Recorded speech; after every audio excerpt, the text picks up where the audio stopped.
हे बच्चों, कुछ कमाल की कहानियों के लिए तैयार हो।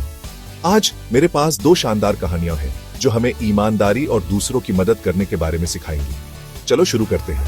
हमारी पहली कहानी का नाम है ईमानदारी का इनाम। एक समय की बात है, एक छोटे से गांव में राजू नाम का एक लड़का रहता था। राजू बहुत मेहनती बच्चा था, लेकिन कभी कभी वो पढ़ाई में आलसी हो जाता था। एक दिन उसके टीचर ने क्लास को एक इंपॉर्टेंट एग्जाम के बारे में बताया जो उनका फ्यूचर डिसाइड करेगा। राजू ने नकल करने के बारे में सोचा, लेकिन फिर उसे याद आया कि उसकी मम्मी हमेशा उसे ईमानदारी का महत्व सिखाती थी। उसने मेहनत से पढ़ाई करने और खुद एग्जाम देने का फैसला किया। जब रिजल्ट्स आए तो राजू ने बहुत अच्छे नंबर लाए। उसकी ईमानदारी ने उसे सबका रिस्पेक्ट दिलाया। उसके टीचर ने उसकी मेहनत और ईमानदारी के लिए उसे एक स्पेशल रिवॉर्ड भी दिया। तो यहाँ लेसन क्या है?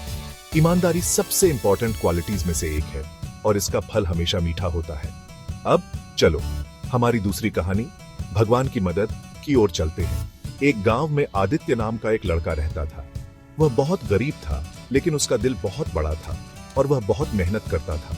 एक दिन आदित्य ने सोचा, मैं कभी अमीर नहीं बन पाऊंगा, लेकिन अगर भगवान मेरी मदद करेंगे तो मैं अपनी गरीबी दूर कर सकता हूं। उसने भगवान से प्रार्थना की, अपने माता पिता की मदद करने के लिए मदद मांगी। एक दिन एक थका हुआ और भूखा बूढ़ा आदमी वहां आया।